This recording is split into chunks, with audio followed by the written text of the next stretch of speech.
আমি সেই মানুষ যে একবেলা খেয়েছি একবেলা খাইনি, কিন্তু নিজের ময়দান ছেড়ে কোনোদিন যায়নি। আর আমার অভিনয়টা বিক্রি হয়, সুতরাং আমার অভিনয়টা বিক্রি হয়, আমার শেড দাঁড়া নয়। আপনাদের সবাইকে স্বাগত সিনে গসিপে। যখনই কোনো কাজ শুরু করি বা কোনো অনুষ্ঠান শুরু করি বা কোনো লাইভ শুরু করি, প্রথমেই বললি শুভ সন্ধ্যা। এখন সেটা বলতে পারছি না, তার কারণ শুভ অশুভর মাঝখানে আমরা দাঁড়িয়ে আছি। আজকে যে এখানে আসা, আপনাদের সামনে আসা, লাইভে আসা, কিছু কথা বলতে চাই, যেগুলো হয়তো গণমাধ্যমে বলতে পারি, কিন্তু যেহেতু ওদের একটা এডিট সিস্টেম আছে, ওরা এডিট করে করে দেখায়, তাই সেটা সম্পূর্ণ মানুষের কাছে পরিষ্কার হয় না। যেরকম সম্প্রতি আমি একটা চ্যানেলে একটা ইন্টারভিউ দিয়েছিলাম, সেটাকে এত কুচো কুচো করে রিল হিসেবে দেখিয়েছে যে মানুষের কাছে ভুল ইনফরমেশন গেছে। সুতরাং কোনো গণমাধ্যমে নিজের বক্তব্য রাখার থেকে যদি অনেক কিছু বলার থাকে, তাহলে নিজস্ব এই মাধ্যমটা সব থেকে ঠিক জায়গা যেখানে নিজের বক্তব্য বলা যায়। তো একটা বক্তব্য যেটা বলার আর কি, যে কালকে আমি বেরিয়েছিলাম আমাদের শখের বাজারে। কালকে যে 9টা থেকে 10টা অবধি কর্মসূচি ছিল, যে প্রত্যেকের বাড়ির আলো নিভিয়ে মোমবাতি হাতে বেরোতে হবে। তো আমি আমার এলাকাতেই বেরোনোর চেষ্টা করি। তো কালকে আমি শখের বাজারে গিয়েছিলাম এবং বহু মানুষ এসেছিলেন, প্রচুর মানুষ এসেছিলেন, সব বয়সের মানুষ, এক একজন তার পরিবার নিয়ে এসেছিলেন এবং অনেক বড় মিছিল হয়েছিল। শখের বাজার থেকে চৌরাস্তা ওইটুকুই বোধহয় পুলিশ পারমিশন দিয়েছিল। সেখান থেকে ঘুরে ঘুরে শখের বাজারের মোড়ে জমায়েত হয়, স্লোগান হয়, গান হয়, খুব ভালো লাগছিল। সবার হাতে মোমবাতি, একটা ছোট্ট বাচ্চা তার হাতেও একটা মোমবাতি, সবার হাতে মোমবাতি, না হলে প্রদীপ, না হলে মোবাইলের টর্চ লাইট জেলে সবাই জাস্টিস ফর আরজি কর সেই স্লোগান দিচ্ছিলেন এবং সেই স্লোগানে মুখরিত হয়ে উঠছিল। কিন্তু একটা জিনিস যেটা কালকে খুব মনে হয়েছে, সেটা হচ্ছে যে আজকে আমাদের শুনানি হওয়ার কথা ছিল, সেটা হয়নি, সেটা পিছিয়ে গেছে। যে কারণেই হোক, সবকিছু তো আমাদের মধ্যে সাধারণ মানুষের পক্ষে জানা সম্ভব নয় এবং আমার মতো আনাড়ি মানুষের পক্ষে অনেক কিছু বোঝাও সম্ভব নয়। তো যাই হোক, সেটার কারণ ভালোই থাকুক খারাপই থাকুক, কোনো কারণে বিচারটা পিছিয়ে গেছে। কিন্তু কালকে আমি যেটা বেরিয়ে দেখলাম, এর আগে আমি প্রথম বেরিয়েছিলাম 14 তারিখ রাতে বেরিয়েছিলাম। 14 তারিখ রাতে যখন বেরিয়েছিলাম, তখন আমি একটা জিনিস দেখেছিলাম যে বিচারের বাণী নীরবে নিভৃতে কাঁদে, বিচারের বাণী সয়ে কাঁদছিল, সেই বিচারের বাণী উল্টো হতে, মানে আমি যদি একটা শিশুকে ধরে নিই যে সে কাঁদার অবস্থা থেকে সে উল্টো হতে শিখেছে, সে উল্টাতে শিখেছে, উল্টে বুকে টানার চেষ্টা করছে। পরের দিন যখন আমি মিছিলে যাই, কলেজ স্কোয়ারে যাই, তখন দেখি যে শিশুটা হামাগুড়ি দিচ্ছে। আর কালকে আমি দেখেছি শিশুটা মেরুদণ্ড সোজা করে হাঁটতে শিখে গেছে, সে পা পা করে হাঁটছে। সুতরাং আজকে মানুষের মানসিকতা, মানুষের চাওয়াটা অনেক শক্ত জায়গায় গেছে, অনেক কঠিন জায়গায় গেছে বলে, নমস্কার দাদা, নমস্কার, অনেক কঠিন জায়গায় গেছে বলে আমার কালকে মনে হয়েছে। এবং এটা খুব সিরিয়াস একটা জায়গায় চলে গেছে, সিরিয়াস জায়গায় গেছে, যেটা হওয়া উচিত ছিল। এর আগের দিন আমরা দেখেছি যে ডাক্তাররা 22 ঘন্টা টানা বসে থেকে লালবাজারের সামনে, এবং কোন রকম ঝামেলা, কোন রকম ইট ছোড়াছুড়ি, কোন রকম মারামারি, কোন রকম দাঙ্গা না করে স্থির হয়ে তারা তাদের মানে কথাটা, তাদের যে দাবি জানিয়েছিলেন, এবং একটা সময় লোহার গেট খুলে দিতে বাধ্য হয়, এবং তারা তাদের যে আবেদনটা সেটা পুলিশ কমিশনারের হাতে নিয়ে গিয়ে দেন এবং তার সঙ্গে শিরদাঁড়াটাও দেন।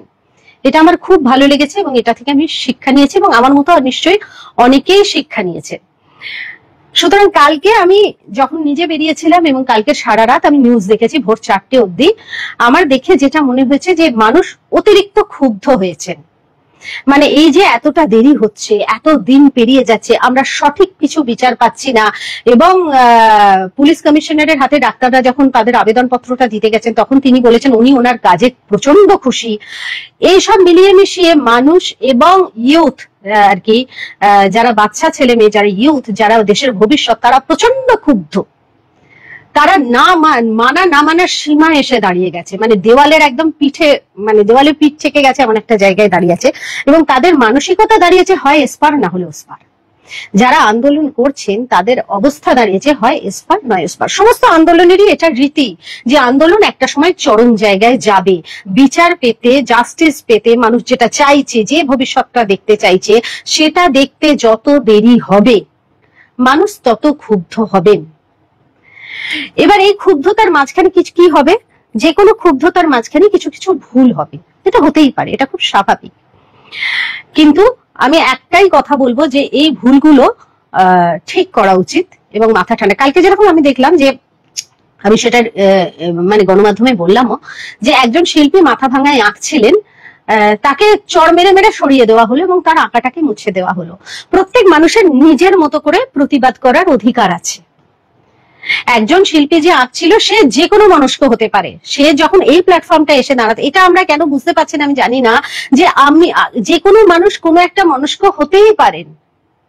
কেউ ডান মনস্ক, কেউ বাম মনস্ক, কেউ অন্য মনস্ক, কেউ নিম্ন মনস্ক, বিভিন্ন মনস্ক হতে পারে। কিন্তু যখন এই প্ল্যাটফর্মে এসে দাঁড়িয়েছে, সে কিন্তু একটা অরাজনৈতিক প্ল্যাটফর্মে এসে দাঁড়িয়েছে এবং তার জামাটাকে খুলে রেখে এসে দাঁড়িয়েছে। তার সেই জায়গাটায় সেই সম্মানটা দিতে হবে। তো কালকে ওই শিল্পী যখন আঁকছিলেন, ওনাকে মেরে ধরে সরিয়ে দিয়ে ওর আঁকাটার উপর চুনকালি করে দেওয়া হলো। কেন হলো আমি বুঝতে পারলাম না। এটা কেন হলো আমি বুঝতে পারলাম না, যে কেন, কি কারণে। যে ভদ্রলোক দাঁড়িয়েছিলেন তিনি বললেন যে ও নাকি স্পেশাল কোন একটা রাজনীতি, অন্য একটা রাজনীতি দলের সঙ্গে যুক্ত, এখানে এসে এই করছিল সেই করছেন, যা যা বলে থাকে আর কি, ভেরি কমন। ওটা নিয়ে কথা বলার কোনো দরকার নেই, ওনারা ওরকমই বলে। তো সেরকম, তো আমি মনে করি যে শিল্পীর তো শিল্পের মাধ্যমে প্রতিবাদ করার জায়গা আছে, তাকে কেন এরকম করা হলো।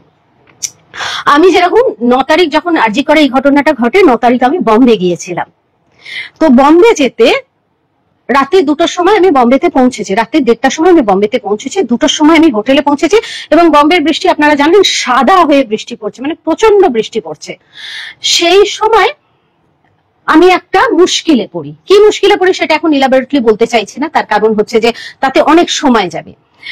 মুশকিলে পড়ি এবং মুশকিলে পড়তে আমি খুব অসহায় হয়ে যাই। বম্বের মতো জায়গায় অত রাতে অত বৃষ্টি পড়ছে, আমি ওইরকম একটা পরিস্থিতিতে পড়ে আমি প্রচন্ড অসহায় হয়ে যাই এবং আমি ভাবি যে আমি কি করব।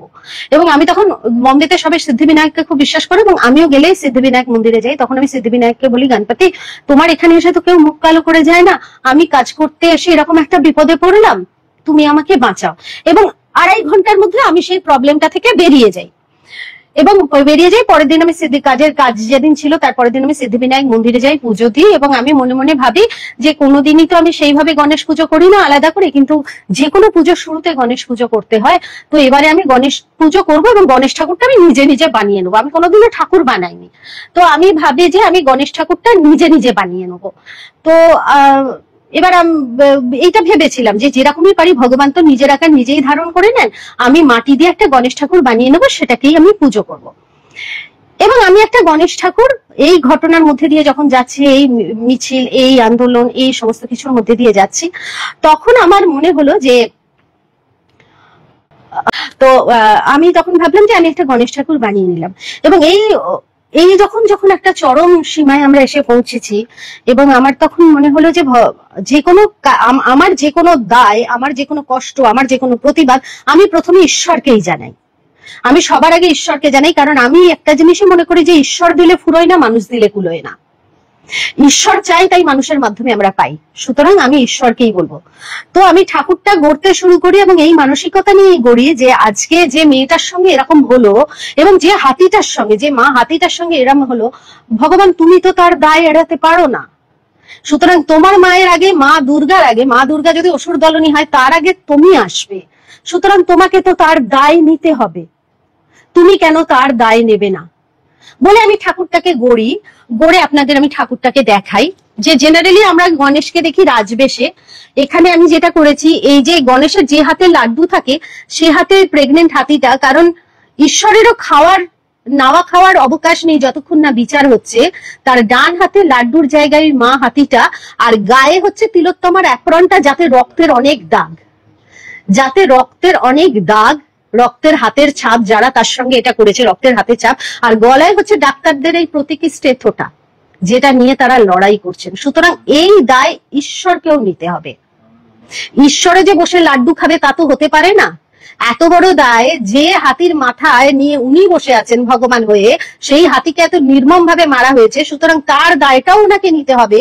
আর যে তিলোত্তমা, যে মায়ের প্রতীক, যার প্রফেশনটাও একটা মায়ের প্রফেশন, যে সর্বস্ব দিয়ে মানুষকে বাঁচায় এবং নিজে একজন মা, সে এরকম নির্মম ভাবে মারা গেল। যারা মেরে ফেললো তাদের হাতের ছাপ নিয়ে সেই অ্যাপ্রনটাই হচ্ছে এইবার পুজোয় তোমার পোশাক, সেটা তোমাকে করতে হবে।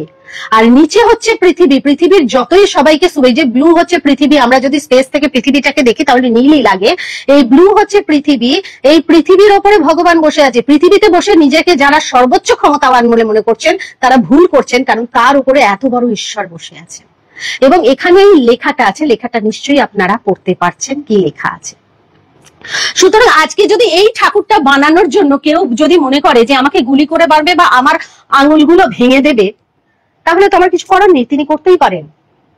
এটা দেখে কোনো দাদার যদি রাগ হয় এবং তিনি যদি মনে করেন যে অপরাজিতা অভিনয় করা কাজ, এরকম একটা ঠাকুর বানালো, এরকম একটা করছে, দে ওর আঙুলগুলো কেটে দে, ভেঙে দে, বা ওকে গুলি করে মেরে দে।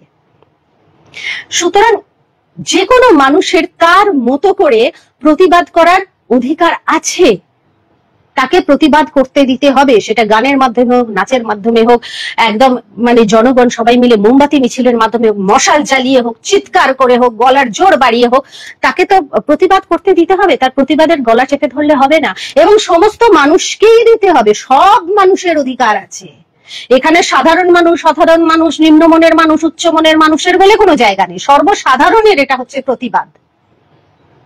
সর্বসাধারণের প্রতিবাদ হচ্ছে এটা, এখানে সবাইকে। কালকে একটা জিনিস আমার খারাপ লাগলো, যে শ্যামবাজারে ঋতুপর্ণাদি গিয়েছিলেন। তো ঋতুপর্ণাদি গিয়েছিলেন, এর আগে ওনার ওই শঙ্খ বাজানো দেখে আমি দেখেছি প্রত্যেক মানুষ, অনেক মানুষ ট্রোল করেছেন। আমাকে যদি আজকে তীর ছুঁড়তে বলা হয় আমি পারবো না, হয়তো আমি চেষ্টাও করে দেখবো না, বা চেষ্টা করলেও নিজের লোকেদের মধ্যে করব, কিন্তু আমাকে যদি মনে বলা হয় যে কোনো একটা পয়েন্টে তীর ছুঁড়ে মারো, আমি পারবো না, আমার সেটা জানা নেই। ও শাঁখ বাজাতে হয়তো পারে না, আমি ধরে নিলাম, শাঁখ বাজাতে পারেনি, সেটা নিয়ে যথেষ্ট ট্রোল হয়েছে, যথেষ্ট খারাপ কথা বলা হয়েছে। অত খারাপ কথা ও ডিজার্ভ করে বলে আমার মনে হয় না। ঠিক আছে, মানুষের মনে হয়েছে, এখন এটা একটা ট্রেন্ড হয়েছে, মানুষকে গালাগালি দেওয়া, কোন একটা ইস্যু খুঁজতে চায়, ট্রেন্ড হয়েছে, দিয়েছে, ঠিক আছে। কিন্তু কালকে যখন মানুষটা গিয়ে পৌঁছেছে, তাকে ধিক্কার দেওয়ার কি কারণ তো আমি বুঝতে পারলাম না। ও করেছেটা কি? ও কি বলেছে যে আপনার মা বোনের নগ্ন ছবি আপনার বাড়ির দরজায় সেটে দেবো, বা আপনার আঙুল ভেঙে দেবো, যা ফোঁস করবে যারা আমি তাদেরকে চুপ করিয়ে দেবো, এরকম কোনো বক্তব্য কি ও রেখেছে যে ওকে ধিক্কার দেওয়া হলো? যারা এগুলো করছে, যারা এই ধরনের কাজ করছে, আপনারা যারা ধিক্কার দিচ্ছেন, আপনারা তাদের গিয়ে ঘেরাও করুন না, তাদের বলুন না। যারা এই ধরনের, এই যে কালকে যে রাস্তায় শিল্পীটি আঁকছিল তাকে যারা মারলো, যারা বলছে আপনার মা বোনের নগ্ন ছবি আপনার বাড়ির দেয়ালে সেটে দেবো, যারা বলছে আপনার আঙুল কেটে দেবো, আপনার ভেঙে দেবো, আপনারা তাদের গিয়ে ঘেরাও করুন না, তাদেরকে বলুন না। কালকে ওকে যেভাবে ধিক্কার দেওয়া হচ্ছিল, কেন দেওয়া হলো আমি বুঝলাম না। ও তো সাধারণ মানুষ হিসেবেই গেছে। আর আপনারা যদি বলেন যে ওকে প্রেস চেপে ধরেছিল, সেটা প্রেসের কাজ, তাদেরকেও তাদের কাজ করতে দিতে হবে। যে সেলিব্রিটি গেছে, সে কি বলছে তাকে। আমি দুটো মন্তব্য শুনেছি দু জায়গায়। একজন বলেছে যে ওর সঙ্গে ওর বাউন্সার কেন ছিল। প্রথম কথা, আমি ঋতুদিকে 29 বছর চিনি, আমি 29 বছর কাজটা করছি, আমার জীবনের প্রথম কাজ ওর সঙ্গে, মনের মানুষ। আজকে একটা লোক যে হুইল চেয়ারে থাকে, মানে হুইল চেয়ারে, সে যদি প্রতিবাদে যায়, আপনি যদি তাকে বলেন তুমি হুইল চেয়ারে কেন, তুমি উঠে দাঁড়াও, প্রতিবাদ করতে এসেছো, তুমি হুইল চেয়ারে থাকতে পারবে না, উঠে দাঁড়াও, সেটা কি কোনো মানে সুস্থ মানুষের কথা? আজকে 29 বছর ওকে আমি বাউন্সার নিয়ে চলতে দেখি, ওর ওটা অভ্যেস, নইলেও পারবে না রাস্তায় যাতায়াত করতে। এবং কালকে রাহুল মানে ওর বাউন্সার ছিল বলে ও অক্ষত অবস্থায় ফিরতে পেরেছে, নইলে জনগণ যেরাম ভাবে ও মার খেয়ে মরে যেত, জামা কাপড় ছিঁড়ে দিত। একটা মানুষ গেছে, একটা মহিলাদের যেখানে সুরক্ষা, মহিলাদের যেখানে সম্মান নিয়ে মিছিল হচ্ছে, মহিলার সুরক্ষা, মহিলার সম্মান, মানুষের সুরক্ষা, মানুষের সম্মান, সে যেভাবেই যাক, যেরকম করেই যাক, সে গেছে সেখানে গিয়ে দাঁড়াতে। সে কি এটা ডিজার্ভ করে? আপনারা বলুন। সেটা ডিজার্ভ করে? অনেক মানুষ অনেক যুক্তি দেখাচ্ছে, অনেক কিছু করছে, অনেক কিছু বলছে, কিন্তু একটা মহিলাদের সম্মান, মহিলাদের সুরক্ষা, মহিলাদের সমস্ত কিছু নিয়ে কথা হচ্ছে যেখানে, সেখানে যখন একটা মহিলা গেছে, তাকে ওরকম বোতল ছুঁড়ে মারা, জুতো ছুঁড়ে মারা, ধিক্কার দেওয়া, এটা কোন সংস্কৃতির অঙ্গ আমাকে বলুন। একজন লিখেছে এগুলো দক্ষিণে, কি জানো, দক্ষিণে গিয়ে করবেন, উত্তরে এসব করতে আসবে না, শ্যামবাজার এলাকায় এলে না চামড়া গুটিয়ে দেবো। একজন লিখেছেন, আপনি চামড়া গোটানোর কে ভাই? আর শ্যামবাজারটা কি পৃথিবীর বাইরে পড়ে? মানুষের যাওয়ার অধিকার নেই? ওটা কি তালিবান সাম্রাজ্য? শ্যামবাজার কি তালিবানদের জায়গা যেখানে ওখানে গেলে চামড়া গুটিয়ে দেবেন? আমি নাম করে করে বলতে পারি, কিন্তু নাম করাটা সাংবিধানিক অন্যায়, সেই জন্য আমি বলতে পারছি না, নইলে আমি প্রোফাইলগুলো এক্ষুনি দেখিয়ে দিতাম। একজন লিখেছে যেগুলো ওইসব যাদবপুর টাদবপুর এলাকায় করবেন, এইখানে করতে এলে চামড়া গুটিয়ে দেবো। আপনি কে ভাই চামড়া গোটানোর? আমরা কি তালিবান সাম্রাজ্যে বাস করি নাকি যে আপনি আমাদের চামড়া গুটিয়ে দেবেন? একজন আর্টিস্ট যে 40 বছর ধরে এই মানুষকে আনন্দ দিয়ে আসছেন, সার্ভিস দিয়ে আসছেন, তার বিনিময়ে প্রত্যেকে আমরা কাজ করলে পয়সা পাই, সেও হয়তো পেয়েছে। একজন লিখেছে আপনাদের অনেক টাকা, আপনাদের মিছিলে দাঁড়ানোর কি দরকার, আপনারা হিপোক্রেট। আমি প্রচুর হিপোক্রেটকে মিছিলে হাঁটতে দেখেছি, যাদের ওদের থেকে আমাদের থেকে অনেক লাখ লাখ কোটি কোটি বেশি টাকা, এবং তারা সবাই হিপোক্রেট। আমি ধরে ধরে বলে দিতে পারি এই লোকটা হিপোক্রেট, এই লোকটা হিপোক্রেট বলে দিতে পারি। তারাও কিন্তু সব দৌড় ঘটছে, তারাও এক ধরনের ধর্ষক। সুতরাং যিনি বলছেন যে আপনার চামড়া গুটিয়ে দেবো এদিকে এলে, তিনি তো সব থেকে বড় ধর্ষক। এরা তো নিজেকে আইডেন্টিফাই করে দিচ্ছে যে আমি ধর্ষক, আমি মেয়েদের যৌন হেনস্থা করতে পারি, তাদের নির্যাতন করতে পারি। আরেকজন লিখেছেন স্বস্তিকাকে নিয়ে আমার বেতে, আমি যখন লিখেছি যে কারোর হাসি দেখে ট্রোল করবেন না, কারণ আজকে যে লড়াইটা হচ্ছে তাতে মানুষ নির্ভীকভাবে হাসবে বলে, জয়ের হাসি হাসবে বলে, শান্তির হাসি হাসবে বলে, তাতে তিনি লিখেছেন স্বস্তিকা নাকি বাম মনস্ক সম্পন্ন, হ্যান ত্যান। আলাম যাই হোক না কেন, সে তো আজকে মানুষের পাশে দাঁড়াচ্ছে, মানুষের পাশে দাঁড়াতে, তাতে তিনি তার বিশাল বিবৃতি দিয়েছেন, আমি সেই কথাতে যাচ্ছি না। কিন্তু যে মনস্কই হোক না কেন, সে কিন্তু এখন, আরেকজন বলেছে দেবলীনার আজকে একটা ইন্টারভিউতে দেবলীনা বলেছে আমাদের পাশে আপনারা দাঁড়ান। সে বলেছে আপনি আমাদের পাশে দাঁড়ান, আপনি কে? লিপস্টিক মেখে আসেন, মেকআপ করে আসেন, হ্যান্ড করে আসেন, যে যাই করে আসুক না কেন, এটা কি এখন সাবজেক্ট বলার? আমরা সবাই সবার পাশে থাকতে চাই, প্রত্যেকটা মানুষের পাশে থাকতে চাই। আর না হলে আপনারা একটা জনমত তৈরি করুন যে শিল্পীরা এই মিছিলে আসবে না। শিল্পী মানে কোন শিল্পী না, না সেটা গানের শিল্পী, না সেটা নাচের শিল্পী, না সেটা আঁকার শিল্পী, না সেটা অভিনয়ের শিল্পী, কোন শিল্পী এই মিছিলে আসবে না। 4টে শিল্পীকে আমি আদর করবো আর 4টে শিল্পীকে আমি ধিক্কার জানাবো, এটা কোনোদিন হতে পারে না। শিল্পীরা সবাই এক। আজকে 4টে শিল্পী গান বাজনা করবে, 4টে শিল্পী করবে, 4টে শিল্পী ভলেন্টিয়ারিং করবে, 4টে শিল্পী স্লোগান দেবে। কিঞ্জল একজন শিল্পী, কিঞ্জল যে এই মেডিকেলের যে ফেটার্নিটিরা যে লড়াইটা করছে, তাদের যে সব থেকে বড় সেনাপতি বা সব থেকে বড় যোদ্ধা, সেও একজন শিল্পী। তাহলে বলুন এই সমস্ত শিল্পী বাদ আমরা কোনো শিল্পীকে চাই না? কয়েকজন শিল্পীকে আমি ভলেন্টিয়ার করব, কয়েকজন শিল্পীকে আমি আদর করব এবং কয়েকজন শিল্পীকে আমি ধিক্কার করব, এটা কিন্তু কোনোদিনও হতে পারে না, এটা কখনো হতে পারে না। তাহলে শিল্পীদের আলাদা করে নিন, শিল্পীরা আলাদা করে বুঝবে তারা কিভাবে করবে, যে কোনো শিল্পী ঢুকবে না। এবং সাধারণ মানুষও শিল্পী, তাদেরও শৈল্পিক সত্তা আছে, সেই জায়গায় আপনারা কি করবেন? কেউ ভালো গান গায়, কেউ ভালো নাচে, কেউ ভালো, তাহলে আপনাদের বোঝাবে প্রমিনেন্ট যারা শিল্পী, যাদের নাম আছে, যাদেরকে টিভিতে দেখা যায়, যাদেরকে শোনা যায়, যাদেরকে করা যায়, তাদেরকে আমরা মানছি না, তারা কেউ থাকবে না। তার মধ্যে কোনো ডিরেক্টরের মুখ দেখা যাবে না, কোনো অ্যাক্টরের মুখ দেখা যাবে না, কারোর মুখ দেখা যাবে না। এভরিওয়ান ইজ শিল্পী। পারবেন করতে? শুধু সফট টার্গেটের উপর খোঁচা দেয়া না, আবার নিজেরা বড় বড় কথা বলেন যে মেয়েদের সুরক্ষা, মেয়েদের সুরক্ষা। কালকে যখন ঋতুপর্ণাকে মারছিল, তার মধ্যে যে ছেলেটা হাত তুলে নাচছিল, সে কত মেয়েদের সুরক্ষা চাই আমি জানি, দেখে বোঝা যাচ্ছিল তাকে। মেয়েদের সুরক্ষায় সে কতটা ব্রতী হবে যে এরকম ভাবে হাত তুলে নাচছিল, ঋতুপর্ণা ধিক্কার, এরকম অসভ্যের মতো নাচছিল, সে কত মেয়েদের সুরক্ষায় ব্রতী বোঝা গেছে আমার। সবসময় একটা কথা বলছি, যখন কিছু করতে যাবেন সবসময় সংযত থাকবেন আপনারা এবং ভেবে দেখবেন যে কি করছি। একটা মাসের মধ্যে আছি মানেই আমাকে যে গড্ডালিকা প্রবাহে গা ভাসাতে হবে তা কিন্তু নয়। একটা মাসের মধ্যে আছি মানে তারা যা করছে আমি সেরকমই করলাম, এটা কিন্তু কখনোই উচিত নয়। সবসময় ভেবে দেখা উচিত যে আমি আজকে যে ইস্যুটা নিয়ে লড়ছি সেখানে সবাইকে দরকার, সেখানে সবাইকে দরকার, প্রত্যেকটা মানুষকে দরকার। কে কিরকম ভাবে সেজে এলো, কে কি পোশাকে এলো, কে কি করলো, একদম না, আমাদের সবাইকে দরকার। আমাকে যেরকম সবাই বলছে, আপনাকে তো কোনো মিছিলে দেখলাম না, ঠান্ডা ঘরে বসে বড় বড় কথা বলাটা, হয় তারা গণমাধ্যম দেখে না, হয় তারা সংবাদ মাধ্যমে চোখ রাখে না, আর না হলে বলার জন্য বলছে। কারণ আমি মিছিলে গিয়ে সেলফি তুলে পোস্ট করে বলবো না যে এই দেখুন আমি এই মিছিলে গিয়েছিলাম, সেটা আমার চরিত্র না, আমি পারবো না। যবে থেকে ইস্যুটা শুরু হয়েছে আমি আমার নিজের কোনো পোস্ট দিইনি, খালি আমার বৌদির জন্মদিনের পোস্ট দেয়া ছাড়া। আমি সেই মানসিকতারই মানুষ নয়।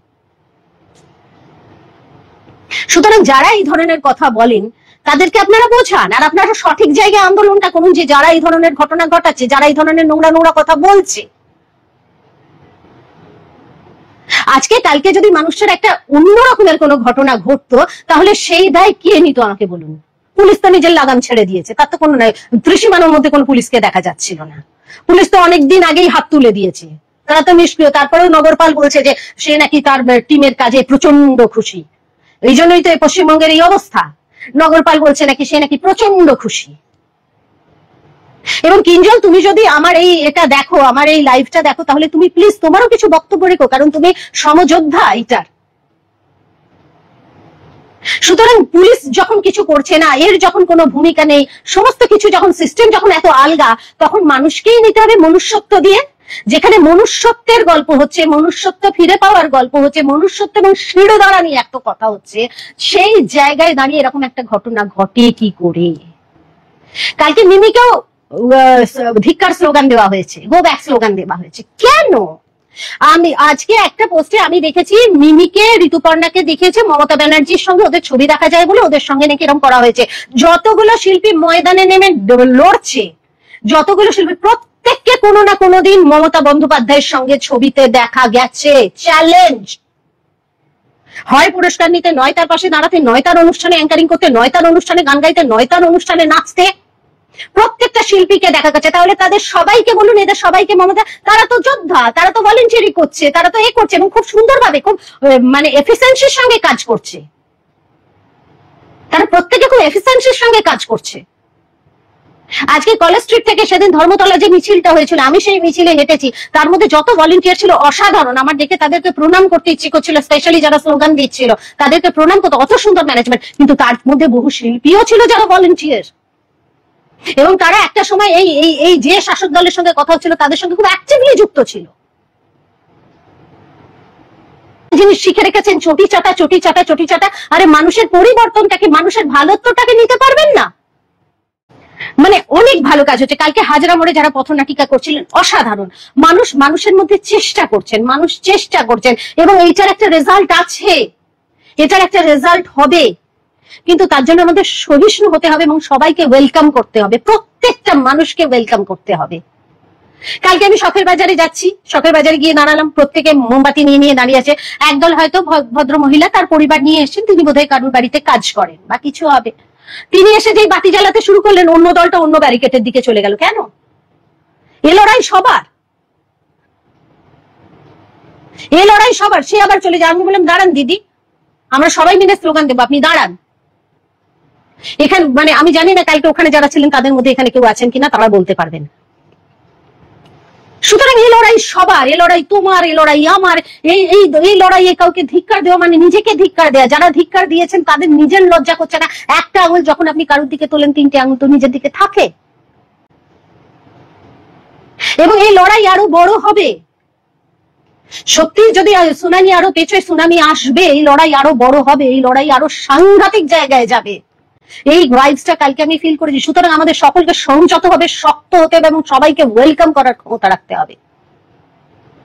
এবং সবার আগে বুঝবেন যে এটা মনুষ্যত্বের লড়াই। একটা মেয়ে মারা গেছে, যে মেয়েটা সবাইকে হিলিয়ে দিয়ে গেছে, মানুষের মনুষ্যত্বকে হিলিয়ে দিয়ে গেছে। সেখানে তোমার গায়ে কাদা, তুমি হাত কাটা ব্লাউজ পরে গিয়েছিলে, তুমি ছোট জামা পরে গিয়েছিলে, তুমি হেসে সেলফি তুলেছো, তুমি এই করেছো, তুমি শাক বাজিয়েছো, তুমি গয়না পরেছো, তার কোনো জায়গা নেই। এখানে সবাই আমরা সমান। এখানে কেউ ইন্ডিভিজুয়াল রূপে যাচ্ছে না। আমি যেদিন প্রথম 14 তারিখ যখন আমি যেতে চাই, আমি যখন বললাম আমার এক বান্ধবীকে বললাম যে ব্যাপারটা আমাকে বুঝতে পারছি না, আমাকে একটু দে না, আমাদের বেহালা থেকে কিভাবে কোন জায়গা থেকে যাবো, তখন সে আমাকে একটা গ্রুপে অ্যাড করিয়ে দিল, বলে এই গ্রুপে সমস্ত কিছু দিচ্ছে, তুই যা। গ্রুপে আমি অ্যাড হতে সঙ্গে সঙ্গে 5 মিনিটের মধ্যে আমাকে একজন লিখে পাঠালেন, আপনি ফুটেজ নেওয়ার জন্য আসবেন তো? নিজেকে বিশেষভাবে প্রমাণ করার চেষ্টা করবো না। আমি কিভাবে ফুটেজ নেবো ওখানে গিয়ে, আর কি ফুটেজ পাবো, কি আমি কি ওখানে গিয়ে অভিনয় করবো, সেই সুযোগ পাবো না? বিজ্ঞাপনের কাজ করতে যাব? আর বিশেষভাবে তাহলে কি আমি মুন্ডু কেটে যাব? কারণ আমার মুখটাই তো আমার পরিচয়। লিখলো আপনি কিন্তু বিশেষভাবে আসবেন না, নিজেকে বিশেষভাবে প্রমাণ করার চেষ্টা করবেন না। আমি কি মুন্ডুটা কেটে রেখে যাব? আমার মুখটাই তো আমার পরিচয়। তখন আমি মাস্ক পরে, সানগ্লাস পরে গেলাম, টুপি পরে, কি না আমাকে যাতে লোকে আলাদা করে আইডেন্টিফাই না করে, কারণ আমাকে দল থেকে বলা হয়েছে যে আপনি যেন বিশেষভাবে যাবেন না। এটা কি ধরনের অপমান, কি ধরনের অসভ্যতা! মানে প্রত্যেকটা সময় আজকে যদি কোন শিল্পী, তার শিল্পী তো আবেগী মানুষ হয়, কোন শিল্পী যদি এই ঘটনার জন্য বলে আমি সুইসাইড করলাম, দায় কে নেবে? কেউ নেবে? তার জাস্টিসটা কি হবে? কালকে ঋতুদির সঙ্গে যে ঘটনা ঘটেছে সেই জাস্টিসটা কি হবে? এবং আমার কথা বলছি, আমি তো গাড়ি নিয়ে যাই না কোথাও, আমি হয় দূরে হলে মেট্রো করে যাই, আর আমার কাছে আমার শখের বাজার চৌরাস্তায় হলে আমি হেঁটে যাই। আমার সঙ্গে শুধু আমার বাড়ির মেয়েরা যায়, ওর সঙ্গে তো তার বাউন্সার ছিল, ওর সিকিউরিটি ছিল, আমার সঙ্গে আমার মেয়েরা যায়, আমার নাচের স্কুলের মেয়েরা যায়। আজকে আমার সঙ্গে যদি এই ঘটনাটা ঘটে, তাহলে আমি ওই কটা মেয়েকে প্রোটেক্ট করব কি করে, আর তাদের গার্জিয়ানদের কাছে আমি উত্তরটা কি দেব? আমাদের প্রাক্তনীদের ডাক আছে হাওড়াতে এই রবিবার 9 তারিখ, সমস্ত হাওড়া স্কুলের প্রাক্তনীদের ডাক আছে। আমার খুব ইচ্ছে যাওয়ার, কারণ আগেরটাই আমি যেতে পারিনি, কিন্তু এখন আমি ভাবছি আমি যাবো কি করে, কারণ আমার সঙ্গে তো আমার বাচ্চা মেয়েরা যাবে। আজকে যদি এই ধরনের ঘটনা ঘটে, তাদের সামনে কি ইনস্ট্যান্স তৈরি হবে, সেটা তাদেরকে আমি বাঁচাবো কি করে? কেউ যদি এইরকম ভাবে তেড়ে আসে, করে আসে, তাহলে তো একটা অ্যাক্সিডেন্ট হয়ে যাবে। কালকে যারা ঋতুদিকে বাঁচাতে গেছে, কার হাত কেটেছে, কার পা কেটেছে, কার মুখ ফুলে গেছে, কার মাড়ি ফুলে গেছে, এই তো হয়েছে। সুতরাং যারা এই ধরনের কাজ করে, তাদের এগেইনস্টেও তাহলে স্টেপ হওয়া উচিত। আবার এটা নিয়ে সমালোচনা করছেন আমাদের শিল্পী মহলেও প্রচুর লোক বলছে যে ঠিক হয়েছে, ঠিক হয়েছে মানে রে ভাই, তোমরাই তো কালকে যখন ঋতুদির সামনে যায় দিদি ভালো আছো এরকম করে কথা বলবে। যারা আজকে সমালোচনা করছো, ফেসবুকে লিখছো যে ঠিক হয়েছে, কালকে মানুষটার সঙ্গে তোমরা অভিনয় করতে যাবে, তখন তো বলবে দিদি ভালো আছো, দিদি তোমায় একটা প্রণাম করি, দিদি তোমায় কি সুন্দর লাগছে, দিদি এইসবই তো বলবে তার পাশে দাঁড়িয়ে। সমাজটা না নিজের বাড়ি থেকে শুরু হয়, সমাজ আর মনুষ্যত্বটা নিজের বাড়ি থেকে শুরু হয়, নিজের কাজের জায়গা থেকে শুরু হয়। যারা কলিগরা বা যারা মানুষরা, ইন্ডাস্ট্রির মানুষরা যারা বলছেন ঠিক হয়েছে, আগে তারা নিজেদের ঠিক করুন, আগে তারা নিজের জায়গায় ঠিক করুন। যেসব শিল্পীরাও তারা নিজেরা আগে ঠিক হন, তারপর তো অন্যদের শেখাবেন। আমার ধিক্কার লাগছে বলতে। আমি সবাইকে একটা কথাই বলবো যে প্রত্যেকে সংযত হন। এই লড়াই আমাদের সবার, এই লড়াই আমাদের সবার, এবং সবাই যাতে স্বতঃস্ফূর্তভাবে লড়াইটা করতে পারে, সবাই যাতে স্বতঃস্ফূর্তভাবে আন্দোলনে সামিল হতে পারে, সেই ব্যবস্থা করুন। আর বিনা কারণে যে দুর্বল মানুষ, যে মানে সফট টার্গেট যারা, তাদের উপর ঝামেলা না করে অ্যাকচুয়াল যারা ঝামেলা করছে তাদেরকে টার্গেট করুন, তাদেরকে ঘেরাও করুন, তাদেরকে ধিক্কার জানান। যারা এরকম করছে, যারা হতে দিচ্ছে না আন্দোলন, যারা মেয়েদের বাড়ি থেকে বাইরে বেরোতে দিচ্ছে না, যারা শিল্পীদের কাজ করতে দিচ্ছে না, আঁকতে দিচ্ছে না, যারা এইরকম প্রতিবন্ধকতা সৃষ্টি করছে, তাদের সঙ্গে এটা করুন দরকার। কিন্তু এমন কোন মানুষের সঙ্গে করবেন না যে দুর্বল মানুষ, যে স্বাভাবিক মানুষ, যে সত্যি মানুষের পাশে দাঁড়াতে চায়। অন্যায়টা সবসময়ই অন্যায়। আপনি রাস্তায় দাঁড়িয়ে দুহাত তুলে চিৎকার করছেন বলে যে আপনার অন্যায়টা অন্যায় নয়, তা কিন্তু নয়। আর এইসব কথা একদম বলবেন না যে শ্যামবাজারটা এলে চামড়া গুটিয়ে দেবো, এইসব কথা একদম বলবেন না। ক্ষমতা সবার থাকে, এতে আপনি প্রমাণ করে দিচ্ছেন আপনি পুরুষ, এবং আপনি অসভ্য জাতি, অসভ্য। আপনি শুধু পুরুষ সমাজের বদনাম করছেন। প্রত্যেকের বাবা পুরুষ, প্রত্যেকের ভাই পুরুষ, প্রত্যেকের ছেলেরা পুরুষ, আপনি সেই পুরুষ সমাজের বদনাম করছেন। আপনি শ্যামবাজারের মানুষের বদনাম করছেন। যে শ্যামবাজারের মানুষ এত ভালোবাসা দেখিয়েছে, যে নর্থের মানুষ এত ভালোবাসা দেখিয়েছে, এত কিছুতে আপনি তাদের প্রত্যেকের বদনাম করছেন। অসভ্য। প্রত্যেকে সুস্থ থাকুন, প্রত্যেকের মাথা গরম, প্রত্যেকে রাতের পর রাত জাগছেন, মাথা গরম, নিজের শরীরের দিকে খেয়াল দিন।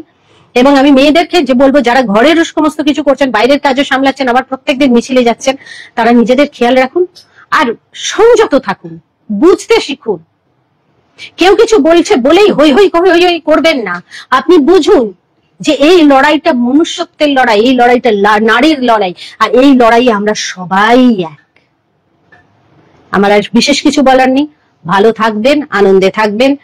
আনন্দে থাকবেন কি করে বলবো বলুন? আনন্দে তো এখন তো আনন্দের কোনো জায়গা নেই, এবং এই পুজোরও কোনো সাড়া নেই। তার কারণ হচ্ছে যে সব মানুষ একদিকেই তাকিয়ে আছে।